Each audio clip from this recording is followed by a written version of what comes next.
Keinginan untuk meninggalkan AFF itu ya wajar-wajar aja, saudara-saudara, normal, normal, normal. Tetapi yang jauh lebih penting adalah mengubah mindset orang-orang kita yang selalu ingin timnas Indonesia junior ya juara di level AFF. Akibatnya kalau gagal kan kecewa. Padahal junior AFF itu sejatinya adalah development, pengembangan, uji coba. Nanti prestasinya itu di level senior, di level Asia, di level dunia, saudara. Halo saudara-saudara, jumpa lagi dengan komentator gadungan di sini. Dengan komentator yang gadungan. Seperti biasa, saudara-saudara, seperti biasa. Kalau kita sudah bertemu, pasti akan ada yang kita bicarakan. Pasti akan ada yang kita bahas tentang sepak bola di sekitaran Asia Tenggara. Di negara-negara tetangga, di negara-negara jiran, di negara-negara serumpun. Di Indonesia, Malaysia, Thailand, Vietnam, Laos, Kamboja, Myanmar, Timor Leste, Singapura, Filipina, Brunei Darussalam, dan mana lagi ya? Dan sekitarnya. Semua akan kita bahas, baik yang bermanfaat maupun yang tidak bermanfaat, baik yang berguna maupun yang tidak berguna, baik yang menambah ilmu maupun yang hanya sekedar basa-basi, saudara-saudara. Pokoknya bebas. Bebas, bebas, bebas. Yang penting sopan. Dan hari ini saudara-saudara, hari ini kita akan bicara tentang ini lagi gempar, lagi heboh, lagi viral, lagi banyak dibicarakan di Indonesia tentang wacana Indonesia untuk meninggalkan Federasi Sepak Bola ASEAN, untuk keluar dari AFF. Untuk tidak lagi menjadi keluarga besar AFF setelah merasa dikecewakan akibat keputusan wasit dalam pertandingan final Piala AFF U23 antara Indonesia melawan Vietnam. Kalau bukan hanya di final, di pertandingan sebelumnya, di pertandingan fase grup juga keputusan wasit itu banyak sekali merugikan Indonesia. Kalau sudah perhatikan di final itu pemain Vietnam itu seperti atlet kungfu, saudara-saudara. Seperti atlet Vovinam. Nah, Vovinam itu adalah olahraga bela diri Vietnam. Vovinam sejenis dengan Muay Thai. Dan kekecewaan ini sebenarnya, keinginan keluar ini sebenarnya pernah dilontarkan tahun lalu ketika Indonesia gagal di Piala AFF U19. Waktu itu Thailand dan Vietnam bermain mata. Tetapi kemudian wacana itu menguap dan sekarang muncul lagi setelah kekalahan di Piala AFF U23, saudara-saudara. Nah, ini akan seperti apa, saudara-saudara? Ini akan kita bahas, akan kita ulas, akan kita analisis, akan kita cakap, akan kita bicarakan dengan baik dan benar di edisi kali ini, saudara-saudara. Saudara-saudara, jadi begini saudara-saudara, setelah kekalahan Indonesia dari Vietnam, setelah sejumlah keputusan kontroversial yang dihasilkan oleh wasit, baik saat pertandingan final Piala AFF U23 maupun dua pertandingan fase grup sebelumnya, yang banyak sekali keputusan janggal yang melibatkan Indonesia. Sebuah pelanggaran yang bukan pelanggaran jadi penalti. Kemudian tidak offside diangkat bendera offside. Kemudian pelanggaran brutal sudah. Pemain Vietnam sampai menggunakan tangan, menggunakan kaki. 3 pelanggaran menghadang menggunakan kaki tidak dihukum. Itulah banyak kejadian. Nah, insiden itu membuat beberapa pihak di Indonesia itu kecewa. Kecewa sekali. Kecewa terhadap AFF. Kecewa terhadap wasit. Kecewa terhadap manajerial di AFF ini yang dianggap busuk. Dianggap tidak baik. Bahkan Ketua Badan Tim Nasional Indonesia, Kombes Pol Sumarji itu sudah mengatakan bahwa sedang mempertimbangkan langkah apakah PSSI akan tetap bergabung dengan AFF atau meninggalkan AFF atau keluar dari AFF. Itu sedang dikaji. Kalau keluar dari AFF itu nanti mau kemana? Apakah mau bergabung dengan Federasi Sepak Bola Asia Timur atau bergabung dengan Federasi Sepak Bola Asia Selatan atau tidak bergabung sama sekali atau apa? Pokoknya itu sedang dikaji dan sedang dipertimbangkan masak-masak. Apalagi juga beberapa orang di Indonesia, media, pengamat, fans Netizen itu juga mendesak PSSI untuk mulai berpikir ulang apakah wajib, apakah perlu meninggalkan AFF atau tidak, saudara-saudara. Keinginan untuk meninggalkan AFF ini, saudara-saudara, keinginan untuk keluar dari Federasi Sepak Bola ASEAN ini sebenarnya sudah lama, sudah tahun lalu kalau saudara-saudara ingat, setelah Indonesia merasa Vietnam dan Thailand tidak bermain jujur, tidak fair bermain ketika main sabun lah istilahnya begitu. Main sabun karena licin kan. Waktu fase grup Piala AFF U19, waktu itu pelatihnya juga Sintayong. Itu kan Indonesia merasa, ya ini dua tim ini bagaimana sih? Mereka bermain sama-sama berusaha bermain untuk tidak menang, untuk menyingkirkan Indonesia dari persaingan. Untuk waktu itu Indonesia tuan rumah dan ya sebagai salah satu unggulan utama, mereka takut nanti kalau Indonesia bisa tampil di semifinal dan final itu bisa menjadi kekuatan yang menakutkan. Nah, ini mereka bermain mata sama-sama tidak mau mengenang. Akibatnya, saudara-saudara, kecaman itu muncul. Kecaman itu muncul dan desakan untuk meninggalkan AFF itu nyaring disuarakan oleh orang-orang di Indonesia. Pengurus PSSI didesak untuk cabut, media bersuara, supporter bersuara, semuanya bersuara. Apalagi kemudian AFF melakukan investigasi dan didapatkan fakta bahwa Thailand dan Vietnam itu memang tidak main mata.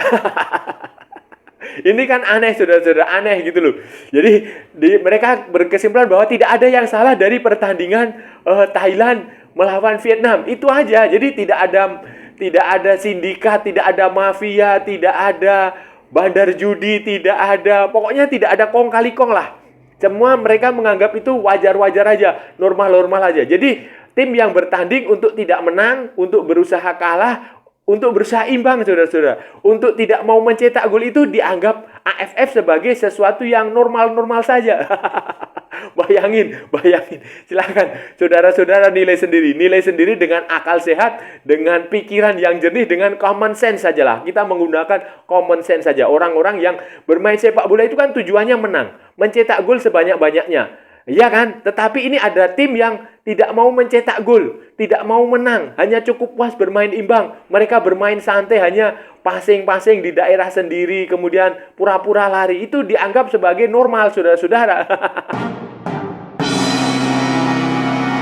Hanya di Indonesia, desakan keinginan untuk membubarkan AFF, bahkan membubarkan AFF itu juga saya dengar, saya amati itu muncul dari supporter, dari pers, dari pengamat. Di negara-negara tetangga, di Malaysia juga mereka membicarakan itu. Di Singapura mereka membicarakan itu. Di Thailand, saudara-saudara, mereka membicarakan itu. Tetapi dengan alasan yang bermacam-macam lah.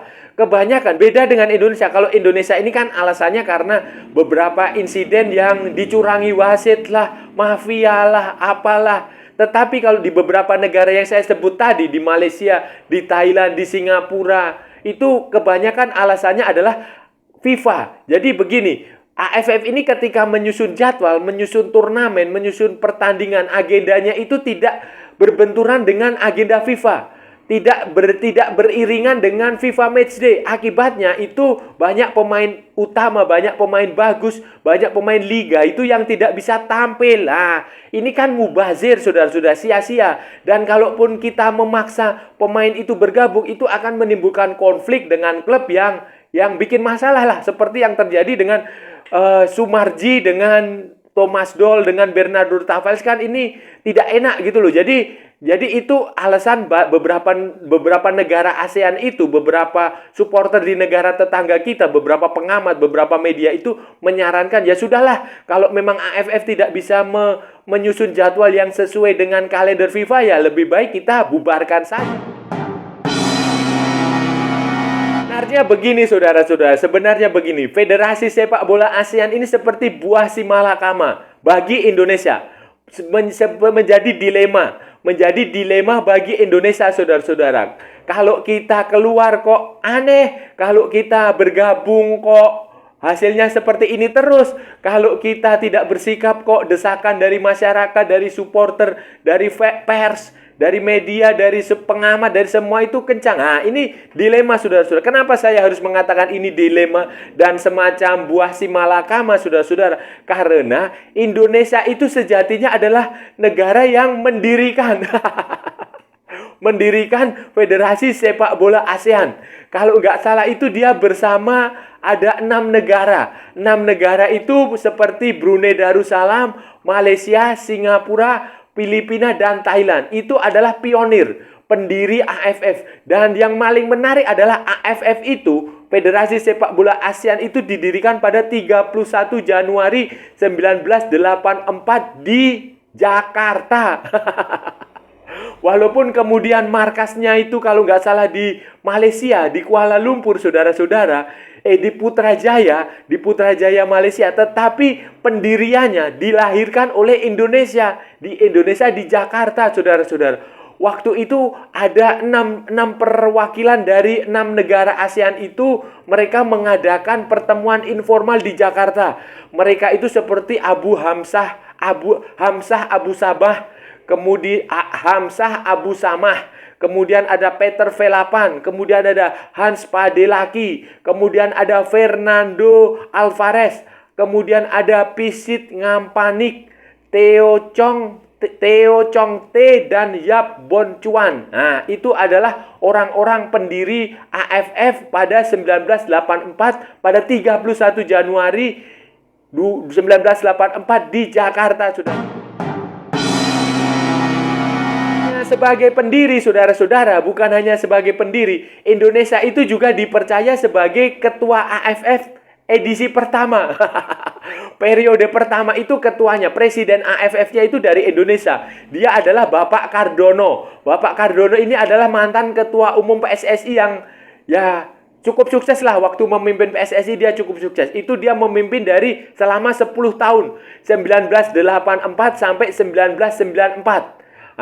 Dan Bapak Kardono ini meletakkan dasar-dasar AFF yang sebenarnya sangat bagus, saudara-saudara. AFF ini kan begini, ceritanya begini. AFF ini dibentuk sebagai sarana untuk persahabatan, sportsmanship, friendship, kebersamaan dari negara-negara Asia Tenggara. Persaudaraan intinya, brotherhood. Intinya seperti itu, persaudaraan dari negara-negara anggota ASEAN sebagai sebuah komunitas yang bersaudara. Jadi filosofi dasarnya adalah persaingan yang sehat, yang persaudaraan. Jadi nilai-nilai itulah yang jauh lebih penting daripada sekedar menang kalah, daripada sekedar piala, daripada sekedar trofi, daripada sekedar pertandingan. Tidak. Jadi nilai-nilai sportivitas, sponsorship, sportsmanship, kemudian persaudaraan itulah yang pada awalnya ditanamkan AFF ketika membentuk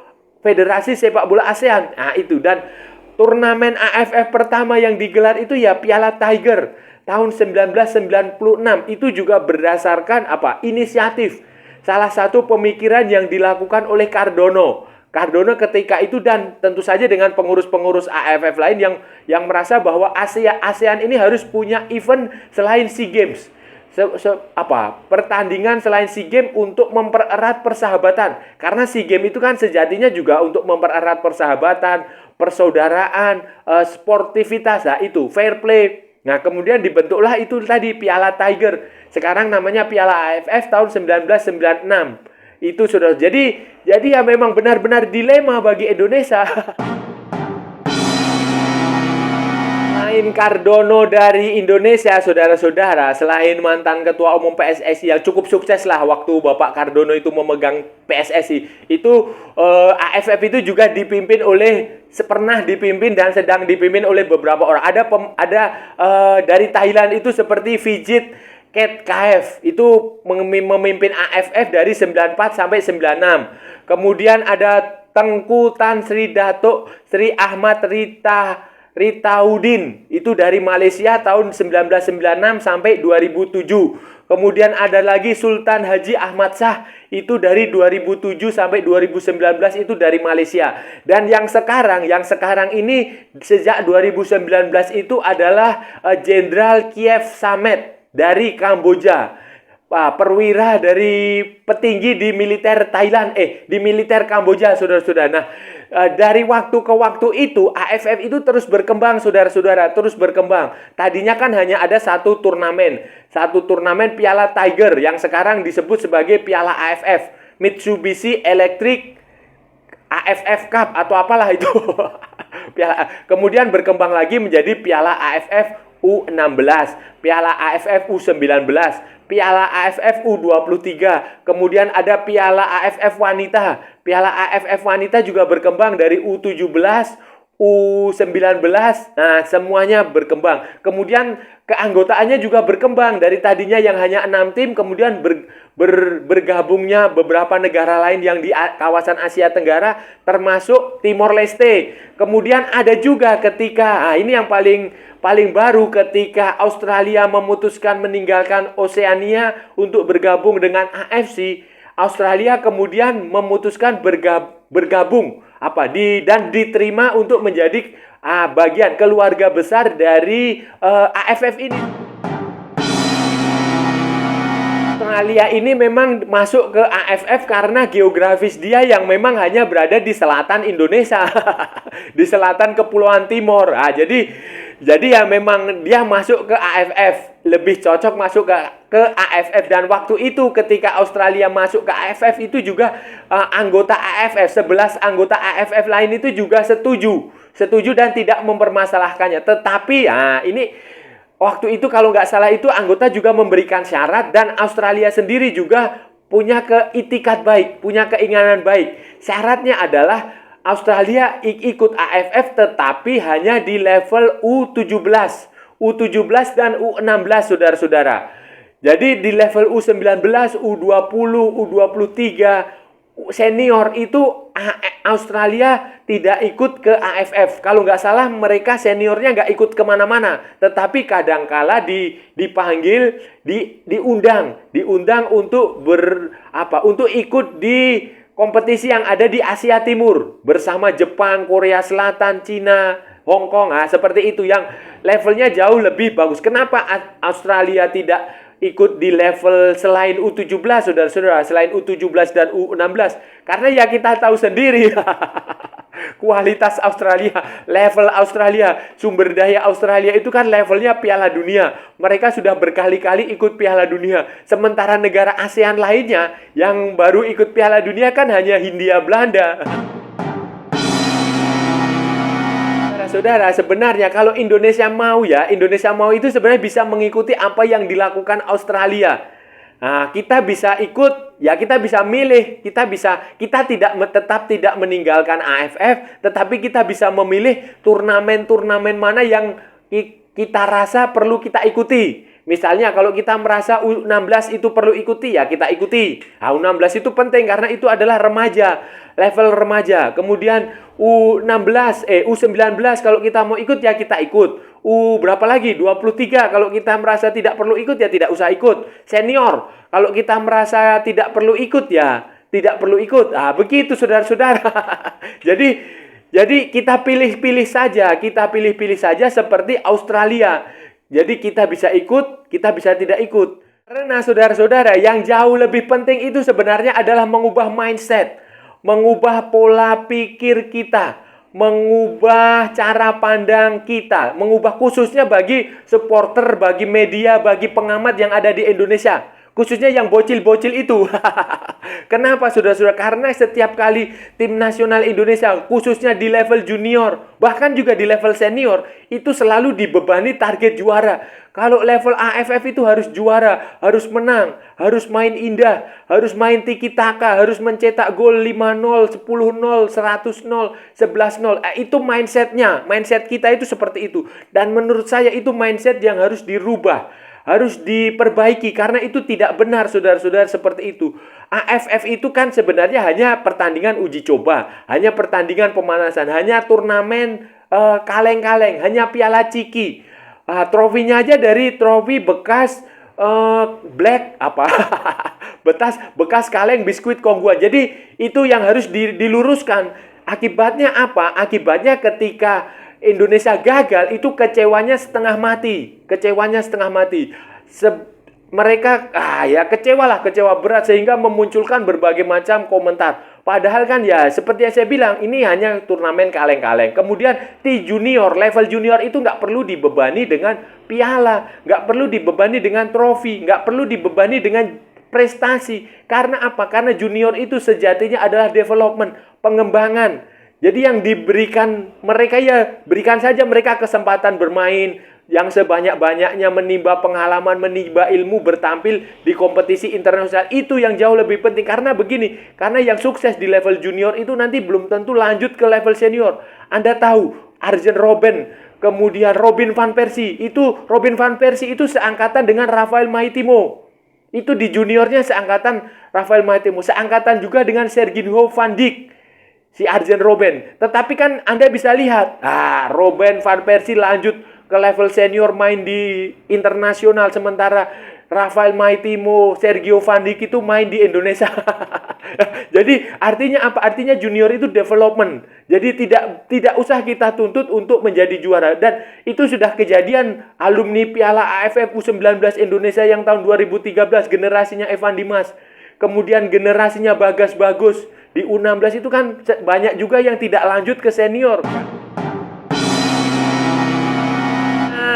Saudara-saudara, itu tadi pembahasan kita hari ini, saudara-saudara.